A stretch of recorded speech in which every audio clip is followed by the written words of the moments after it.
week on Fox News Watch, is it time for exit polls to make their exit? Did the media lose on Election Day as well as Kerry? How will the media and the president get along in term number 2? Is Doonesbury doing too much Bush bashing for its own good? Did you read the book, or will you wait for the miniseries? And the one election result you haven't heard yet. First, the news.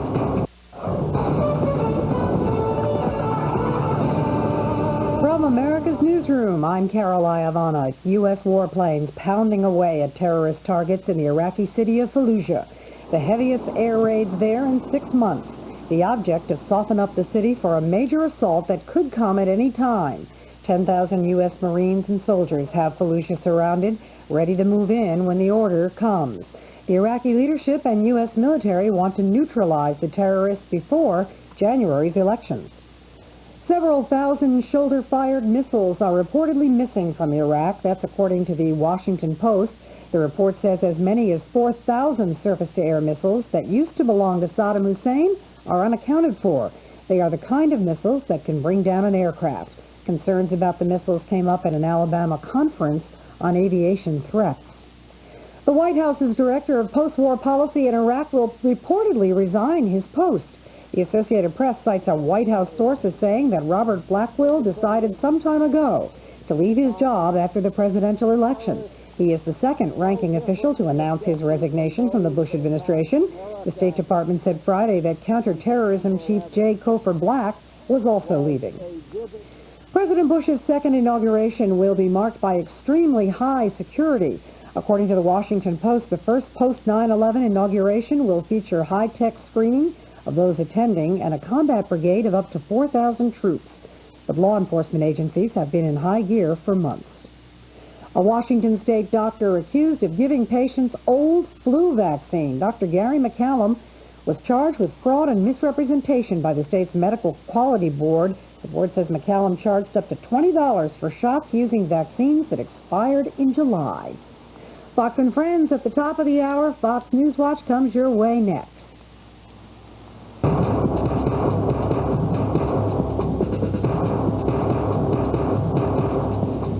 Isn't it amazing how much airtime Pinkerton got this week? Did you see him? He was everywhere. And we're about to give him even more, but as always, he'll have to share it. Jim Pinkerton of Newsday, sharing with syndicated columnist Cal Thomas, Jane Hall of the American University, and media writer Neil Gabler. I'm Eric Burns. Fox News Watch is coming right up.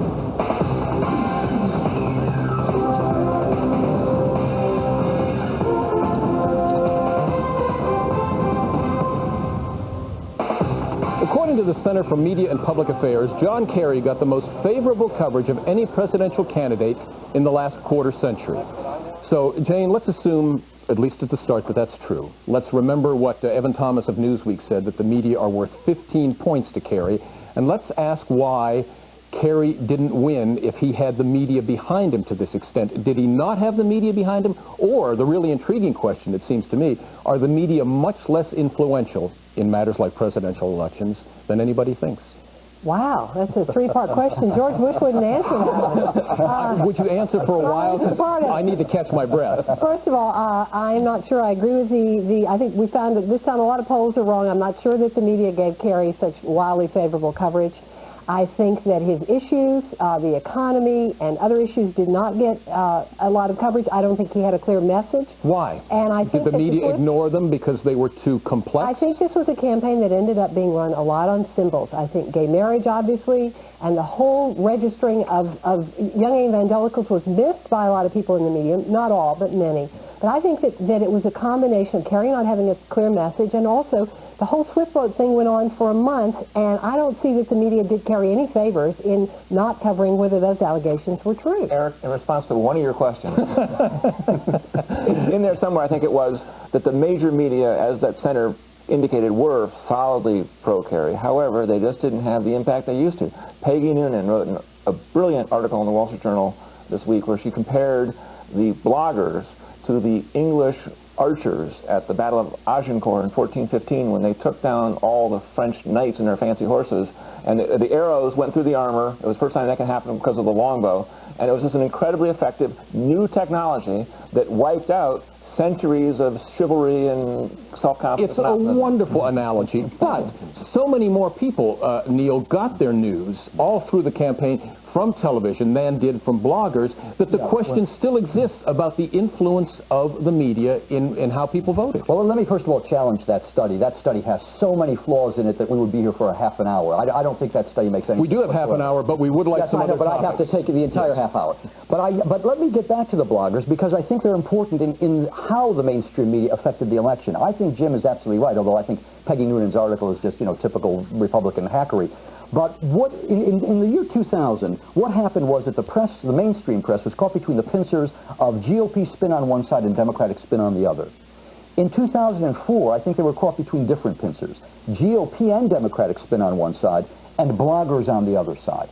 And bloggers served as a kind of truth squad for the media. They shamed the media. Every time the mainstream media did something, the bloggers were correcting it, changing it. And I think that finally was absorbed into the media because so many mavens, so-called mavens, were reading the blogs that the mainstream media had to adjust to this new component. But Cal, and that's really the media story, I think, of 2004. Didn't they adjust in a negative way on Election Day, though? Because one of the reasons that so much attention was paid to the exit polls, which seemed to be, which in fact were in error, was that they were on the internet. So the bloggers on Election Day didn't do anybody any favors. That's right. I wish we'd get by this whole exit poll business and need to know in advance. Why can't we wait a few hours and actually count the votes? The public isn't served. As a matter of fact, they're ill-served. But the greatest way to find out what the media really thinks about this is to read the postmortems in some of the newspaper columns, especially the New York Times. People like Maureen Dowd, Paul Krugman, some of the others who are not saying that, we lost, we need to do a better job of formulating our ideas, but they are smearing the voters. They're calling them idiots. They're calling them stupid.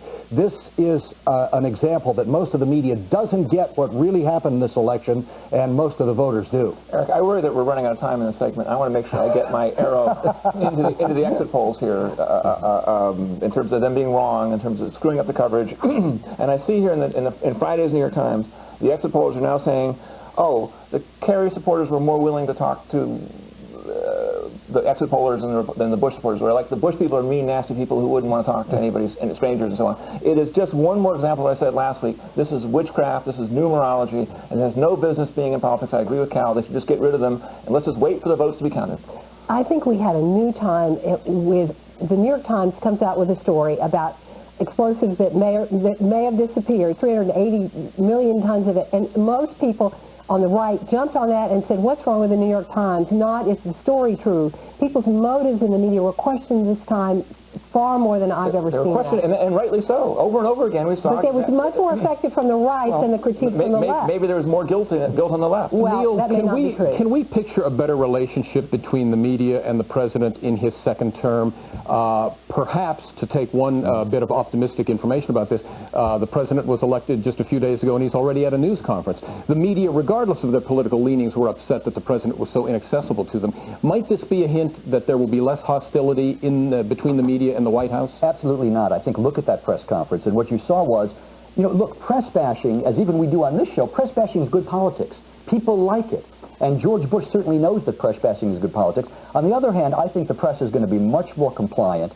I mean, we're not going to have the same adversarial element that we had prior. Here's a strategy I'd recommend for the president. He needs to invite more media people in for dinner.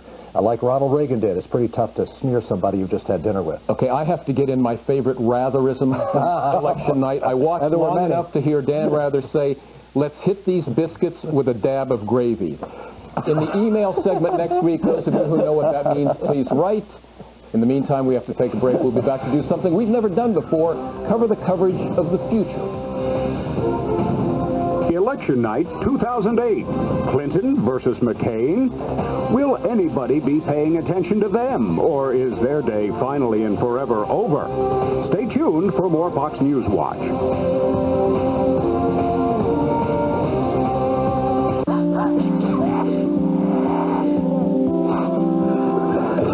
Liquid relief for all your cold symptoms with an instant cooling sensation. New Tylenol Cold with Cool Burst.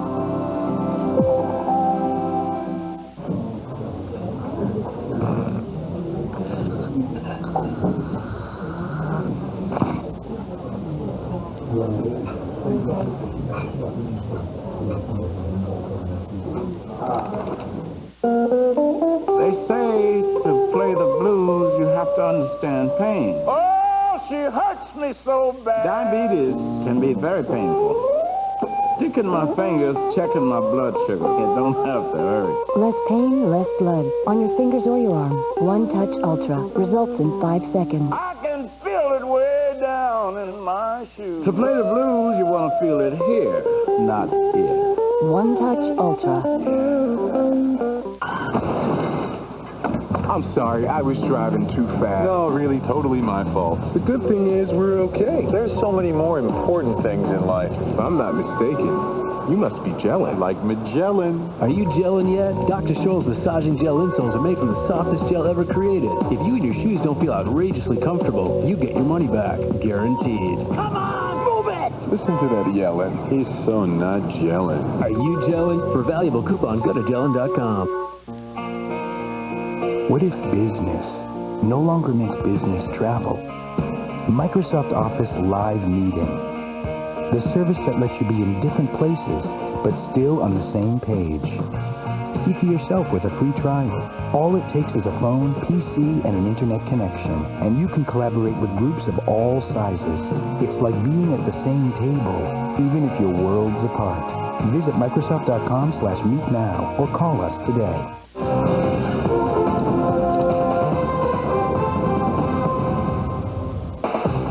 This is what election night looked like on the Fox News channel this year. This is what it looked like on CNN. This is what it looked like on MSNBC. And we ask now, Cal, what it'll look like in the year 2008. I don't mean the sets. I don't mean the people who are on. Are we going to see, because of exit poll problems, because of any other number of factors, are you hoping this question's going to be shorter than the one that started the first segment? Yeah, I have a short attention span. I'm working on a cold right now. Just take it. Well, it'll certainly look a lot different, Eric. You've got Tom Brokaw retiring. This is his last hurrah in this election. Most people think Dan Rather, who's, 72, 73, will be gone by the next election cycle, if not for age, then for other reasons. Maybe Jennings will be around. But things are so different with cable. Fox got 8.2 million, beat everybody else on cable on election night. The bloggers are out there for better or for worse, other sources of information. I just don't see how the networks especially are going to be able to maintain the monopoly they've had since the dawn of television anymore. But here's the problem, Jane. We have done postmortems on the networks before on this show, yet the latest figure that I got just a day or two ago, 68% of the households in this country have cable TV. 1/3 of all people can't see cable. The networks have to keep going at least until the point when cable saturation is much greater.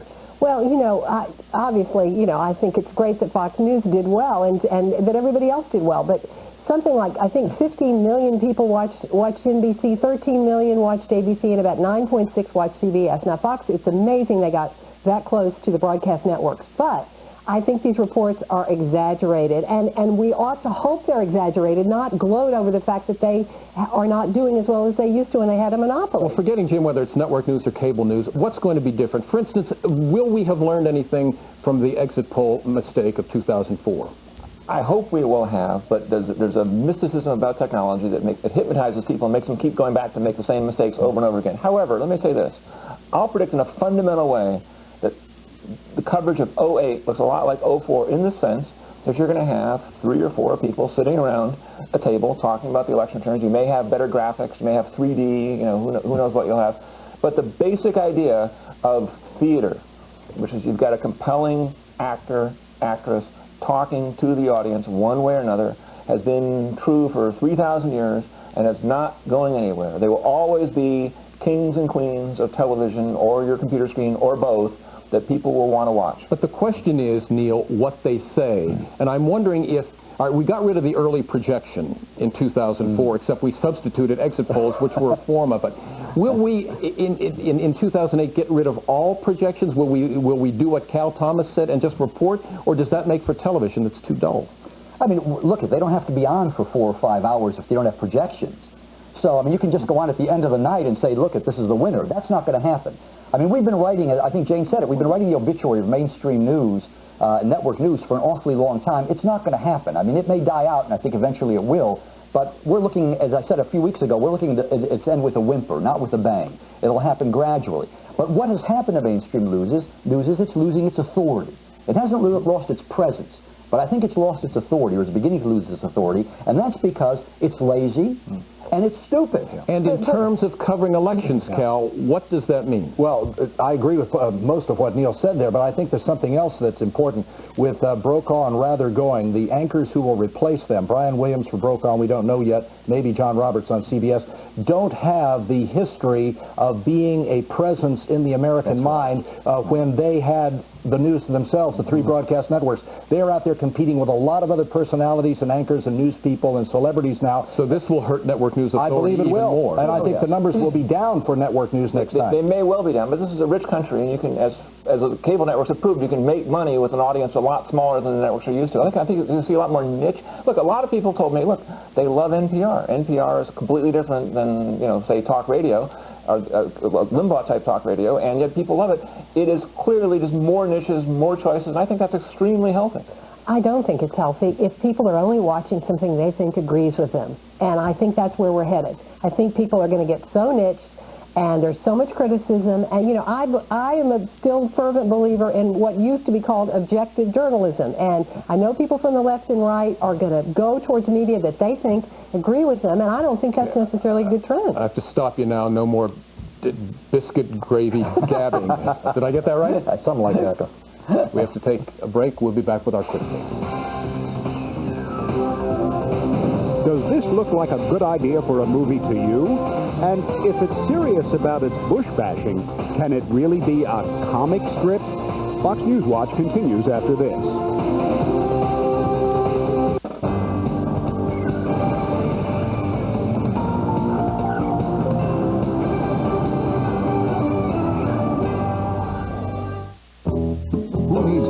Dysfunction treatment that can work up to 36 hours. Couples who don't want to put their lovemaking on a schedule. Couples who just like to let it happen.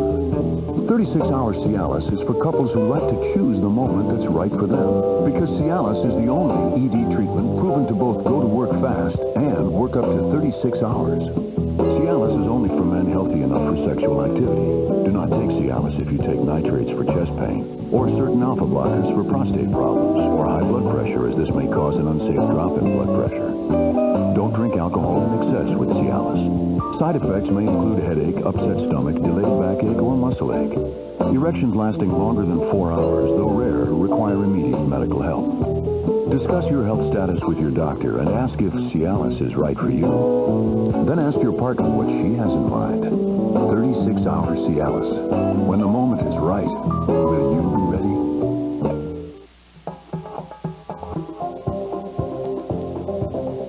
Tech Forum, the show that answers all of your technical questions.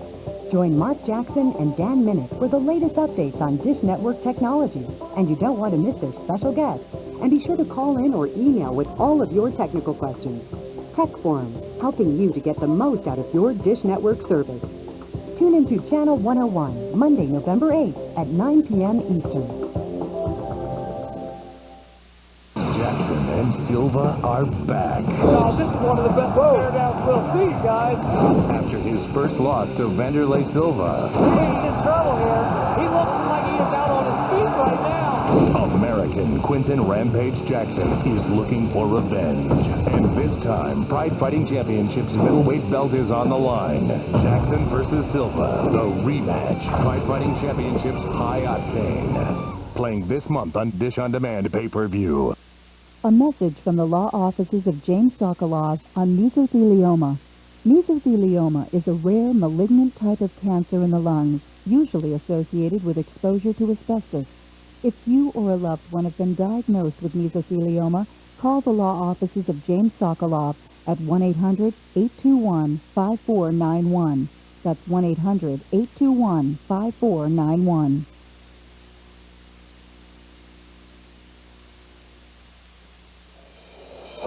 Dish On Demand pay-per-view invites you to see a special presentation of Twisted, including bonus materials created exclusively for Dish Network customers. Order the movie and stay tuned afterwards for interviews with the stars, comments from the director, and a a behind-the-scenes look at the making of this hit film. Don't miss it. This special presentation is available exclusively from Dish On Demand pay-per-view. Order Twisted tonight.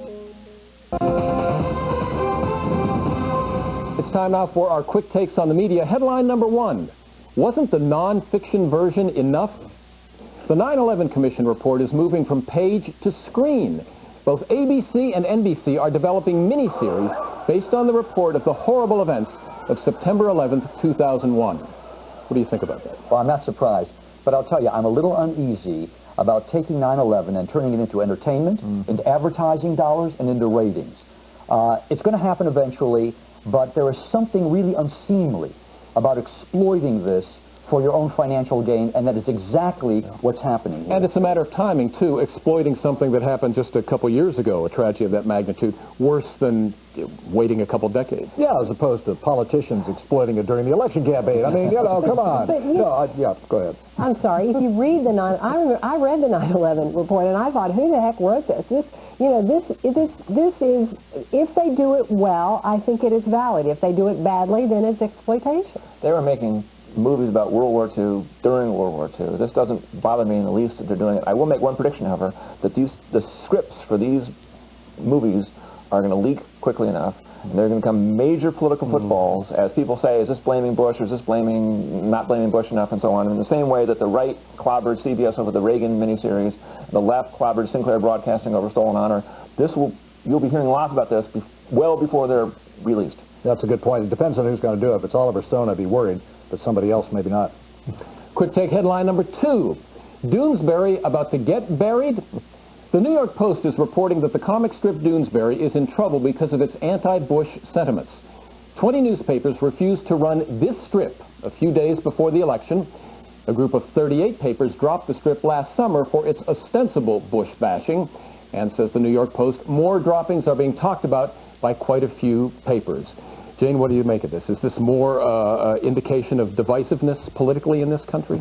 Well, maybe Doonesbury is not, maybe some people think that Doonesbury has been over the top on this. I always get very squeamish when somebody drops anything for alleged bias, especially political cartooning. It's supposed to have a point of view. Except I wonder if part of the problem, Cal, isn't really politics at all, but it's the fact that Doonesbury appears on the what we used to call the funny pages, and that if he were writing, let's say, editorials, nobody would object. It's placement. Well, a lot of newspapers have moved it from the funny pages to other portions of the paper. I think the style section of the Washington Post carries it in that section and not on that. But look, the power of Doonesbury, in my view, over the years has been irony, has been satire, has been tweaking. I see in recent years that Gary Trudeau has become a lot angrier and a lot edgier and has taken the fun off of it. I used to like him a lot, even when he tweaked positions that I held because they were cute and clever. I find he's clobbering me now, and I don't respond as well.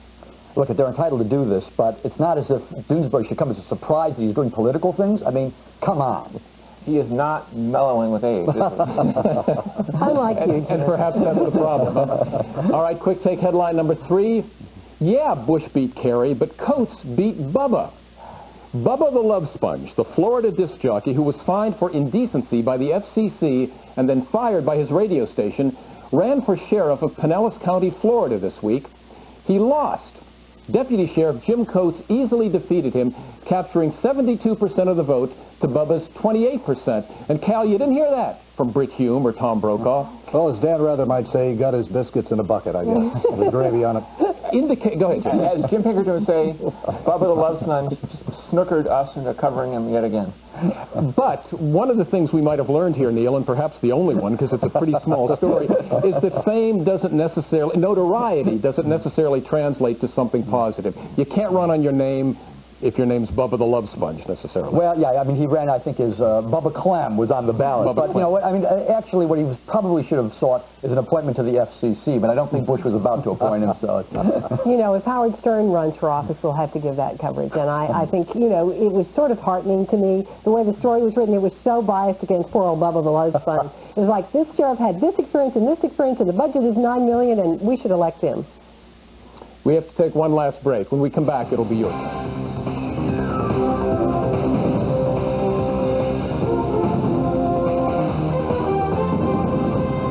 Let's get tough.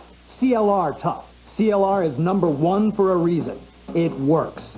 CLR's enhanced formula works 5 times faster, takes less effort, and cleans better than Lime Away. Tough-acting enhanced formula CLR has natural ingredients and even more cleaning power. CLR, #1 for a reason. It works, and we guarantee it or your money back. CLR has earned the Good Housekeeping seal and is available at fine retailers everywhere. From the very beginning, Smart Balance buttery spreads have contained no trans fatty acids and no hydrogenated oil.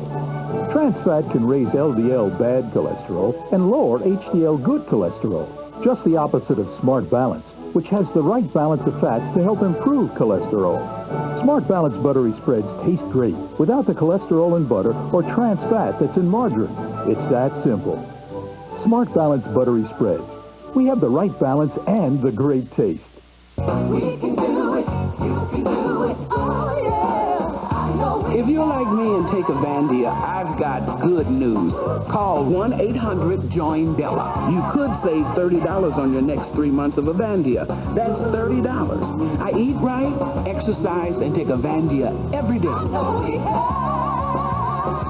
I can do it, and you can too.